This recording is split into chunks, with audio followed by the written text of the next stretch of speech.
Diyan ang Double B, bagong-bagong balita. Ako po ang inyong kapuso, Joel Reyes-Obel. Ako naman po ang inyong kapuso, Rowena Salvacion. Tandaan mga kapuso, dito po sa Super Radio DZBB, walang kinigilingan. Walang pinoprotektahan. Noon at ngayon, serbisyong totoo. Inyong napakinggan ang Double B, bagong-bagong balita. Walang kinikilingan, walang pinoprotektahan. Noon at ngayon, serbisyong totoo. The Vice President on Trial. Saksi sa Double B! Alright, balikan natin si Attorney Rico Yes. Domingo. Kahapon, Joel, unang-unang tayo pa lang ng prosecution side, hiniling na agad yung arraignment, Attorney Domingo.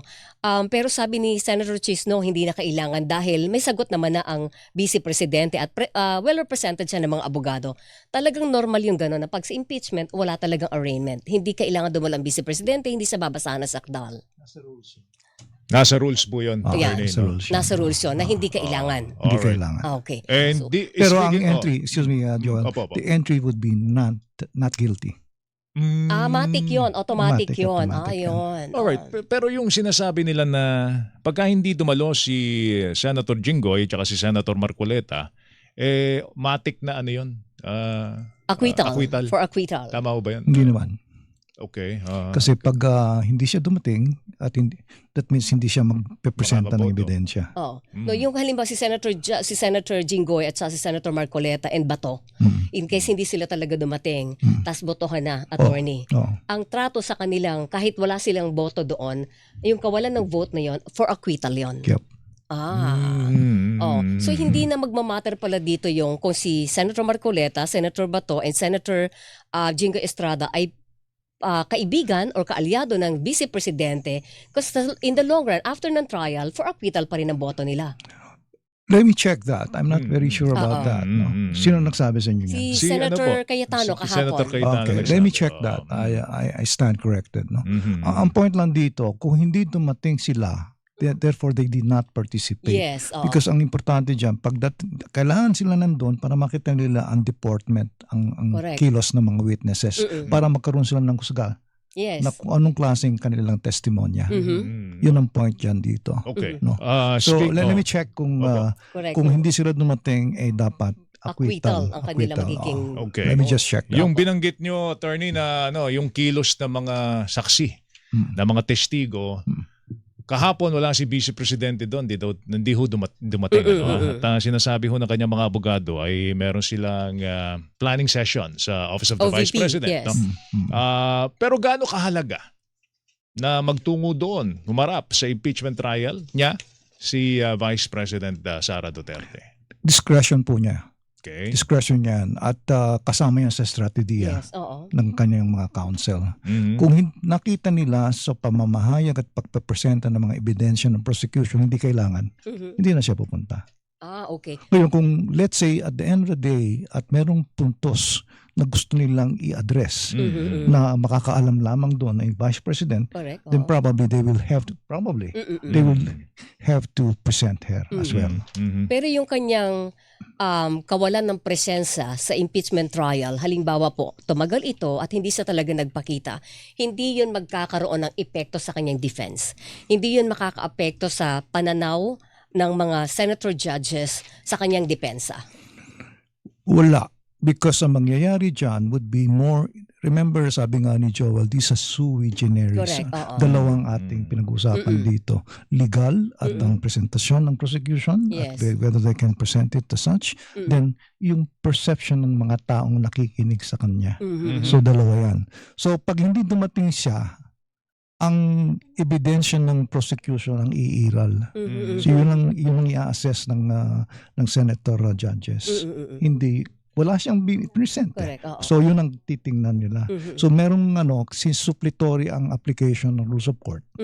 Therefore, kung hindi ka nagpresenta ng ebidensya in your defense, then yung prosecution's defense lang ang titingnan. Tama yun. At in effect, you have actually waived the Yes. right to present your own evidence as a respondent. Yun na magiging mahirap para sa side ng BC. Yun ang mahirap sa kanya. Ngayon, tama. again, depende yan sa assessment ng mga abogado.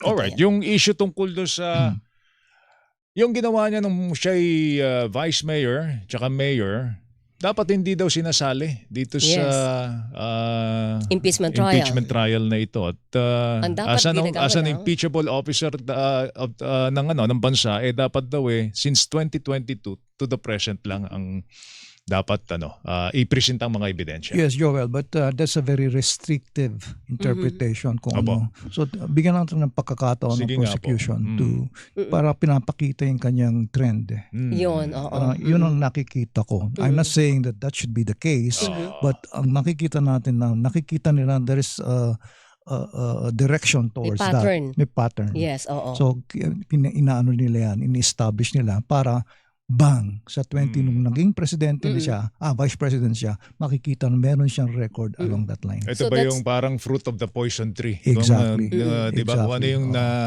naamas mo, kung meron man, di ba, na hindi mo maipaliwanag, which is illegal pag hindi maipaliwanag, di ba, na-propel ka to the vice presidency. Correct. So yan ang the dahilan kung fruit of the bakit poison tree na yan. kinukuha o pinapasabi na yung mga records niya, financial records, mula pa nung siya ay mayor ng Davao, pati yung sheriff na nasuntok ng vice presidente nung siya ay alkalde pa, pinapasabi na rin para ipakita yung pattern na meron siyang daw tendency na maging violent, gano'n yung attorney. That will be reference to Article 4. Yes, opo. On the grave threats. Oo. Grave threat. Yun yung issue yung uunahin nila yon, yung grave threat. Mabigat ba yun para sa inyo? Ano tingin nyo doon? Depende kung mapapatunayan nila ang authenticity ng footages. Okay. That is a very technical presentation. So I would assume that they have experts on the technical aspects of that. Kasi pag hindi na napatunayan ang authenticity, may na-splice yan, may editing yan, medyo may question sa credibility. It would be better kung halimbawa ipresenta nila yung kabuuan ng online press con ng Vice Presidente to prove na hindi siya spliced. Oo. Ayun. And pero yung ganung statement niya na yon na may kinausap na ako, patayin si ganito, ganyan, kung mamatay ako. Ang sinasabi kasi walang threat kapag parang revenge ka na, nasa grave ka na. Hindi? Hindi sapat na defense yan kung tatanungin ng mga tao, no.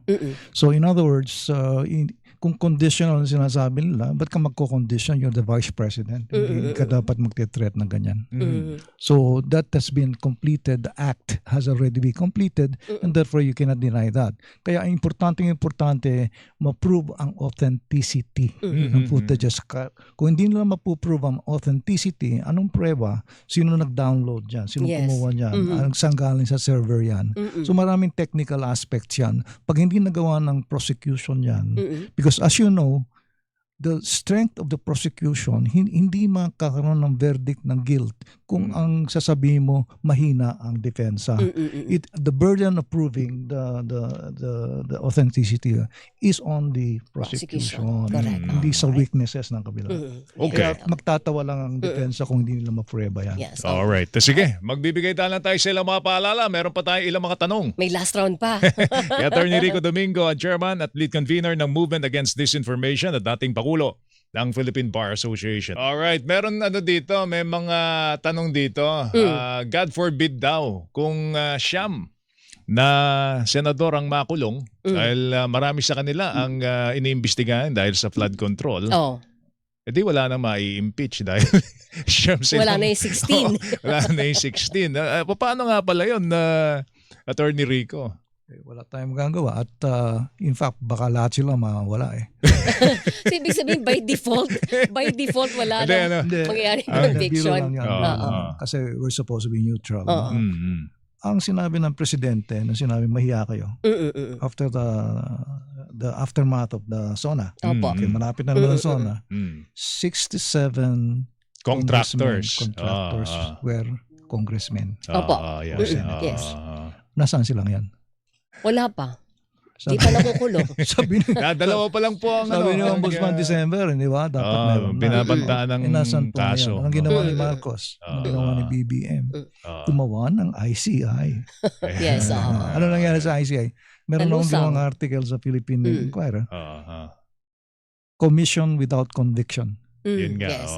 Yun nga nangyari. Wala nangyari. So dapat ngayon, another SONA na naman. O na naman, mahiya na naman kayo. Part Tatanungin natin kung Part two. ano na Ito lang. nangyari. No? Sige. Yung ipinabalik yung BIR box, nagdesisyon ng Senate Impeachment Court noon, hindi rin sila dapat maging taga-ingat ng mga ebidensya na hindi pa naiaalok bilang ebidensya sa korte. Tama yon. Tama yon. Pero tama bang pinabalik? Well, hindi ko alam. At hindi raw sila ang dapat mag-decide noon. Sinong sila? O, ang korte.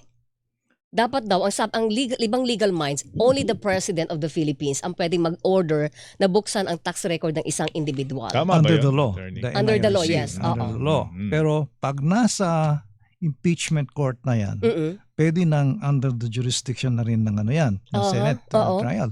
And therefore, the Senate President and other, yung itong presiding officer, if they want, it may objection, majority of the Senate, Pagbotohan. ang magbabotohan, buksan yan. Ano magagawa nila? Buksan. Pwede That's pala within yan. the power of the Senate. As Pwede, senator pwede. judges. Pwede pa rin. Nakalagay naman sa rules nila. Ang kulatilya, Absolute na kanilang power. ang kulatilya naman, nung pinariman ni Presiding Officer Escudero yan, Oo. pagkakailangan namin yan, babalik nyo. Oo. Ang dapat ang yung gawin box na yan, dyan no? would be pepresenta. In fact, hindi ko nakita yung boxes dito sa pre-trial Ang presenta dapat yan, pag pipresenta mo yung box na yan, prosecution na magpepresenta. Yes, tama. Then that's the time that they will take cognizance na meron ng BIR box. evidencing BIR Oo. box. Okay. Yun Kahapon, dapat ang procedure. hindi lang kahapon, kausap namin si Atty. Cayosa, sabi niya hindi lang presidente ang pwedeng magpabukas niya. Exactly. Ang pwedeng magpabukas niya, yung may-ari nung Pwede nung rin. mga dokumento. Magkusa si Vice Magkusa Presidente. si Vice na, Sige, sige, wala buksan namang nyo. tinatago, buksan nyo. Mm-mm. Makita ninyo kung anong laman yan. Di ba? Of course, hindi natin ma-expect siya. Totoo naman yun. Bubuksan. And therefore, dapat may magsasabing buksan yan. Oo, Anong so magsasabi ng buksan yan? Ng Senate Court, Trial Court. So pwedeng baliwalain nila yung batas na umiiral Hindi ng naman SCOL. baliwala yan. Oo. Kasi supreme ang kanila Absolute na yung kanilang power dito Hindi Dahil naman ito sabihin, impeachment. meron kasing statute They're Oo. above the statute right now because they're trial. They're impeachment na yan Yes, Kagaya yan sa alin, di ba? Correct, tama That's po. not even sa bank secrecy law. Impeachment is an exception. Pag isipin, yung salin mo lang, bigay mo lahat yan. Okay. Meron sinabi si Pati yung bank records, isasama mo na yan. Ang last point ko na lang, attorney, sabi ng House Lead Prosecutor na si Representative Jervil Luristro, hindi raw weapon ang impeachment court, ang impeachment trial. May ibang pananaw na parang nagagamit ito sa politika. Nawe-weaponize nga po ba ang impeachment process laban sa kalabang politiko? Mekanismo yan sa accountability. Nakalagay sa Constitution yan. Hindi to weapon. It is a safeguard so that the people will know that there is accountability kung nagkaroon ng corruption and everything that violative of the Constitution. Hindi weapon yan. At malaking katungkulan ng Kongreso yan as an impeachment court na kita sa tao na merong accountability no matter what your position is. Kaya nga presidente, vice president, house representatives, senators and everything, lahat na impeachable officers dapat kasama dyan. Kasama ng mga commissions. Yes. Remember? Impeachable officers yan. So yan ang dapat nila i-cover. Hindi yan weapon. Opo. That is actually a mechanism for accountability. Alright. Kaya mahalaga na nilagay po ito sa saligang batas para naman mapanagot natin pagka naman naihalal mo na tapos hindi mo na pwedeng habulin, di ba? Yung Pagka 32 gumawa ng million, masama, alam mo na. Oo. 32. So Yan yan ka na ang naman, accountability natin because public office is a public trust. That's correct. Section totoo 1, Article 11. Yun o. Sa Thank you, sir. abogada ka. Attorney, hindi ito ang una't huli. Oo, hindi itong unit huli. Kaibigan ko na yung kasama mo doon. Si Orly. Si Orly at si Nico. Si Nico. Thank you. Sige, thank you. Si Attorney Rico Domingo, mga kapuso.